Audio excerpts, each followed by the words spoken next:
सुरक्षा के लिए सब एक के साथ एक गाड़ी में चलेंगे। हम चंदुआ को फोन कर दिए, वो गाड़ी लेके आ रहा होगा।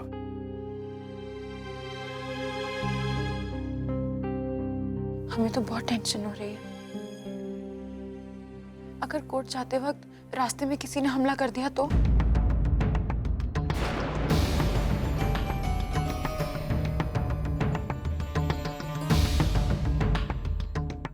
आरुषि, तुम डरती क्यों? हम सब साथ में जाएंगे और तुम्हें फिक्र करने की कोई जरूरत नहीं है। केस पूरी तरह से हमारे हाथ में। सारे सबूत, डॉक्टर की रिपोर्ट भी यही साबित करती है कि हम उस वक्त बुरी तरह से घायल थे और उस वक्त तुमने जो कुछ भी किया वो जानबूझकर नहीं किया, वो सिर्फ सेल्फ डिफेंस में किया। देखना, फैसला तुम्हारे हक में ही होगा।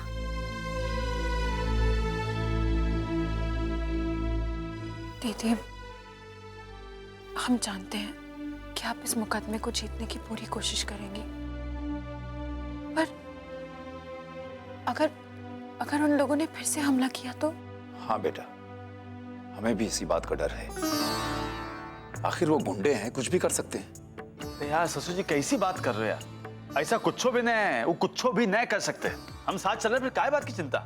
अरे अब देखो, हमारी बात समझो। हमारे आदमी हमेशा हमेशा आरुषि के आसपास रहेंगे, हम होंगे वहां पे। फिर और वो साले को टुच्चे करने की कोशिश किए भी ना, अंदर या बाहर कोर्ट के, ऐसा हाल करेंगे ना, उनका बता रहे हैं। अरे तुम बिल्कुल भी टेंशन नहीं करो, हम लेतना गारंटी आरुषि की यार, कुछ भी नहीं होएगा। ही का कौन आएगा? अरे चंदुआ, कहा बेटा, कब आओगे? हैं सब इंतजार कर रहे हैं। अच्छा आए गए घर के बाहर? ठीक है आ रहे हैं। तो ठीक है, चंदू आएगा, गाड़ी आएगी, तुम चलो, आ जाओ ससुर जी।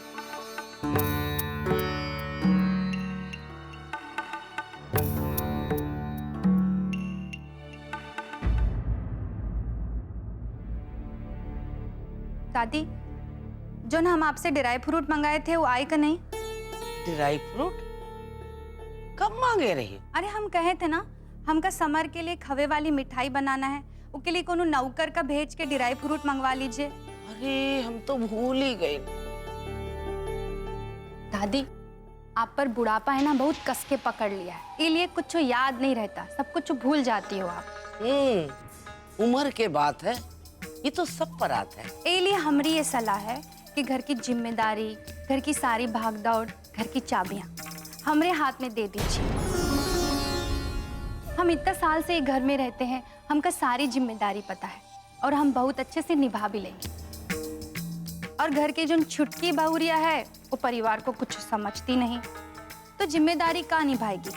एक हम ही हैं जो जिम्मेदारी बहुत अच्छे से निभा सकते हैं। अरे बहुरिया, जब वक्त आई ना, फैसला हो ही जाए। दादी, आप कोनो खुद से तो नहीं कहेगा ना कि घर की भागदौड़ हमारे हाथ में दे दीजिए?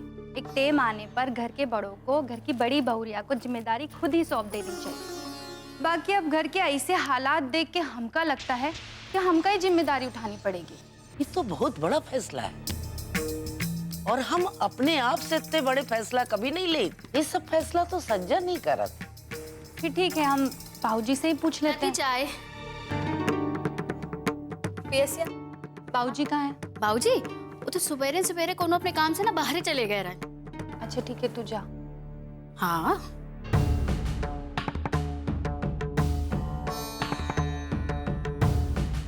जैसे बाबूजी लौटेंगे हम उनसे खुद ही बात कर लेंगे।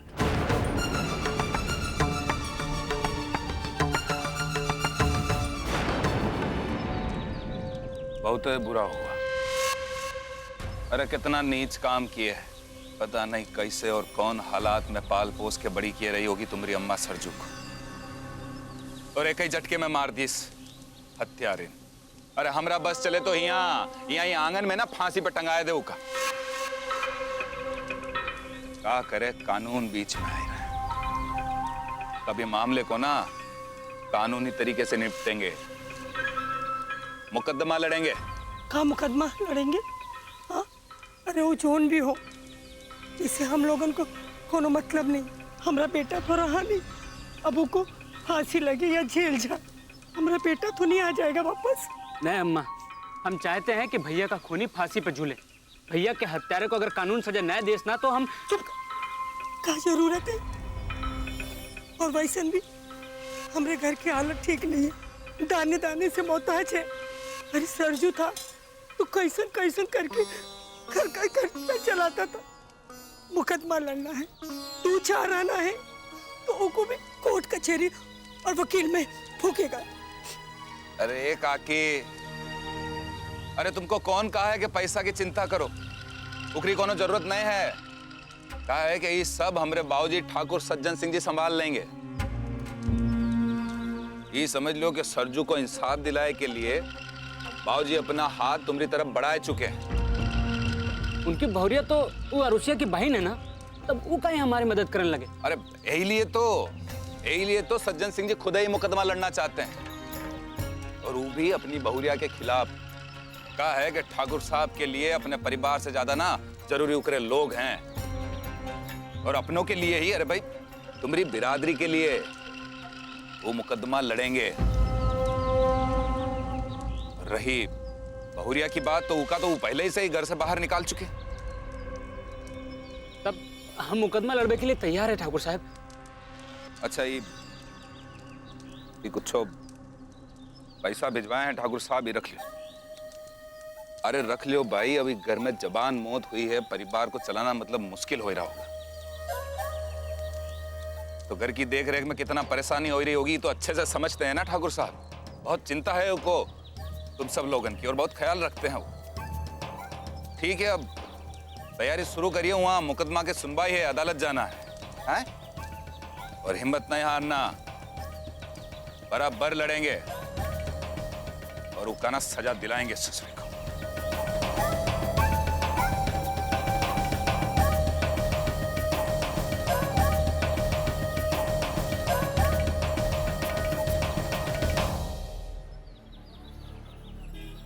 प्रतिज्ञा बेटा, बेटा अभी अदालत की कार्रवाई में और कितना वक्त है? बस कुछ ही मिनट पापा। यार बाबू, तुम मतलब नर्वस आए तो नहीं रहे हो ना? देखो देखो, हमका ना तुम्हारे ऊपर पूरा यकीन है। ये मुकदमा तुम ही जीत पाओ यार। पहले तुम टेंशन नहीं लेना, हम है ना तुम्हारे साथ।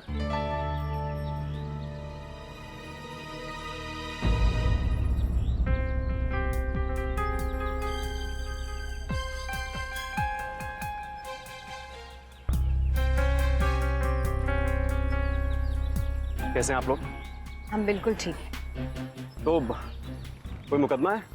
हाँ, वो हमारी बहन आरुषि एक केस में फंस गई है। उसी के मुकदमे की सुनवाई के लिए हम यहाँ पर आए, और संयोग से हम ही इस केस के इकलौते गवाह हैं। तो फिर आपको जाना चाहिए, देर हो रही है।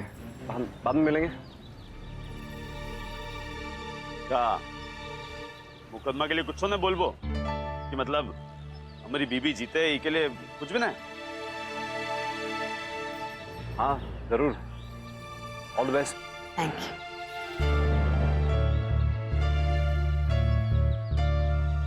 पापा, कृष्णा, अब हम लोगों को चलना चाहिए। कोर्ट की कार्यवाही बस कुछ ही देर में शुरू होने वाली है। चलो।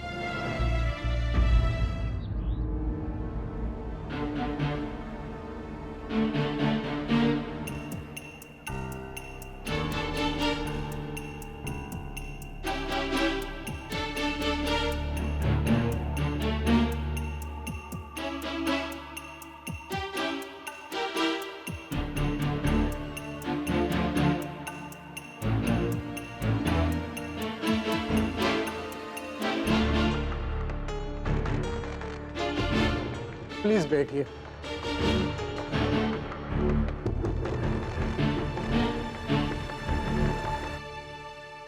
प्रोसिक्यूशन की तरफ से केस कौन लड़ रहा है?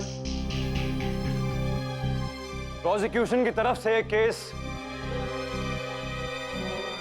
हम लड़ेंगे।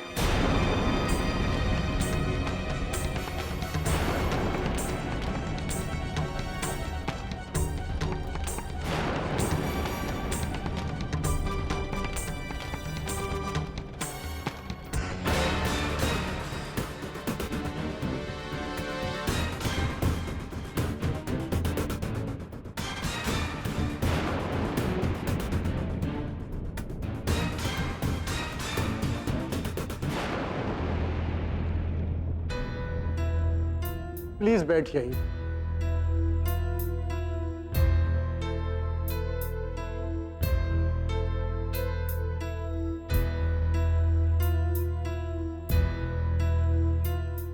मुलजिमा को कटघरे में पेश किया जाए।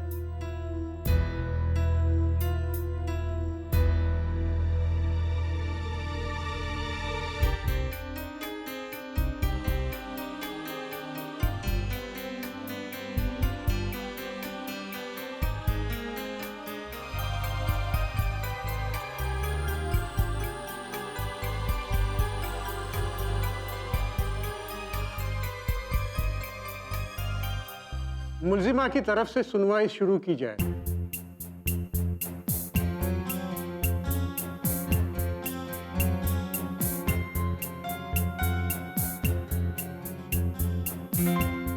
योर ऑनर, हम सबसे पहले अदालत को वो सारी बातें बताना चाहते हैं जिस परिस्थिति में वो हादसा हुआ। इस केस की शुरुआत तभी हो चुकी थी जब हमने गुरुमा के लिए केस लड़ने से इनकार कर दिया था, उनकी एंटिसिपेटरी बेल के लिए अप्लाई नहीं किया और गुरुमा की गिरफ्तारी हो गई। गुरुमा की गिरफ्तारी के बाद उनके मानने वालों में से एक जो सरजू था, उसने हमें गुरुमा की गिरफ्तारी का कारण मान लिया और हमसे उनकी बेइज्जती का बदला लेने का मन बना लिया। उसने एक झूठे जमीन के मामले में हमें शहर से दूर एक जगह पर बुलाया जहां उनकी पूरी मंशा थी हमारे साथ बदसलूकी करने की, लेकिन उस दिन हमारे पति कृष्णा वक्त पर वहां पर पहुंच गए और सरजू ने अपना प्लान बदल लिया। उसके बाद सरजू और उसके साथी हमेशा मौके की तलाश में रहे और एक दिन अचानक से जब हम अपनी बहन आरुषि के साथ पैदल चलकर घर वापस लौट रहे थे, तब हमें अकेला पाकर उन लोगों ने मौके का फायदा उठाना चाहा, हमारी इज्जत लूटने की कोशिश की। झड़प में हमारे सर पर चोट लग गई और हम बेहोश हो गए। ऐसे में सरजू ने हमारी बेहोशी का फायदा उठाना चाहा, तब जाकर आरुषि ने हमारी इज्जत बचाने के लिए और सेल्फ डिफेंस में सरजू के सर पर पत्थर से मारा और वहीं पर उसकी मौत हो गई। जज साहब, ये केस क्लियर है, आरुषि बेगुनाह है और आरुषि ने उस वक्त जो कुछ भी किया और कोई भी होता अपनी बहन की इज्जत बचाने के लिए वही करता जो आरुषि ने किया।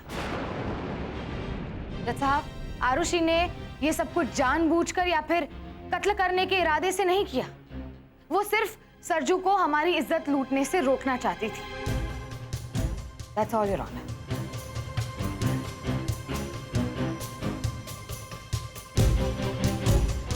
मिस्टर प्रोसिक्यूटर, आप अपना पक्ष रखिए।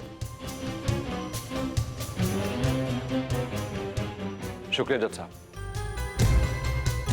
प्रतिज्ञा जी, क्या आप अपनी बहन को अच्छे से जानती हैं?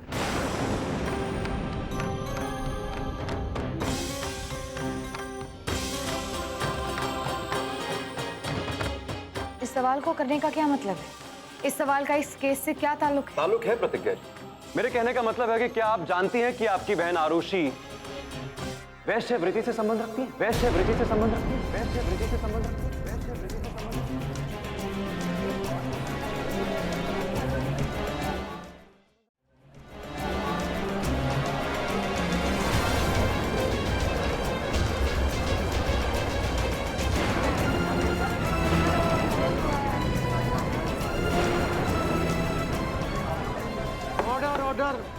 Please silence.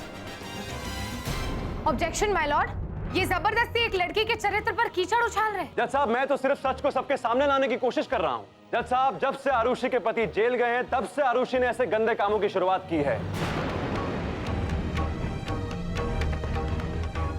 हो सकता है कि आरुषि के परिवार वालों को इसके चाल चलन के बारे में ज्यादा जानकारी ना हो, लेकिन शहर के बहुत से लोग जो आरुषि को उसके नाम से नहीं बल्कि उसके काम से जानते हैं, उसकी शक्ल से पहचानते हैं। और उन्हीं में से एक था सरजू। सरजू आरुषि के सच को बखूबी जानता था और इसलिए जब उसने आरुषि को सड़क पर चलते हुए देखा तो उसने उसे अपनी तरफ आकर्षित करने की कोशिश की। जैसा गौरतलब है कि ऐसी लड़कियों को लोग इज्जत की नजर से नहीं देखते। सरजू ने आरुषि का ध्यान अपनी तरफ खींचने के लिए कुछ इशारे किए और जब आरुषि ने उसे देखा तो वो डर गई। उसे डर लग गया कि कहीं उसकी असलियत, उसकी सच्चाई सबके सामने ना आ जाए, उसकी बहन को उसके काम के बारे में पता ना चल जाए। और इसी डर के मारे आरुषि ने बेरहमी से सरजू के सर पे इतनी जोर से वार किया कि उसने वहीं पर अपना दम तोड़ दिया।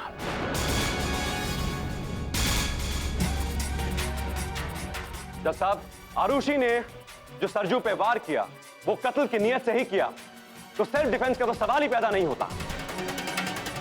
ये पूरी तरह अपनी पूरे होशो हवास में किए गए खून का मामला है जज साहब।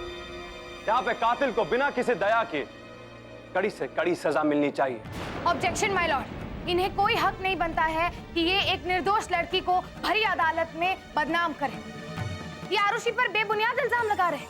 माय लॉर्ड, हमारी अदालत से ये दरख्वास्त है कि इन पर रोक लगाई जाए ताकि ये अगली बार से हमारी मुवक्किल पर इस तरह के इल्जाम ना लगा सके, क्योंकि इनके पास इनकी कही गई बात का कोई सबूत नहीं है। Objection overruled.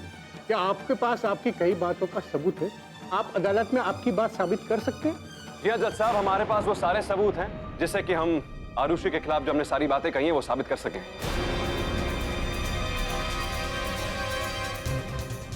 लेकिन आज समय की कमी के कारण हम ऐसा नहीं कर पा रहे हैं, इसलिए मेरी आपसे गुजारिश है कि हमें समय दिया जाए ताकि हम अपनी कही गई हर बात को साबित कर सकें। Permission granted. अदालत अगली सुनवाई की तारीख तक बर्खास्त की जाती है। The court is adjourn.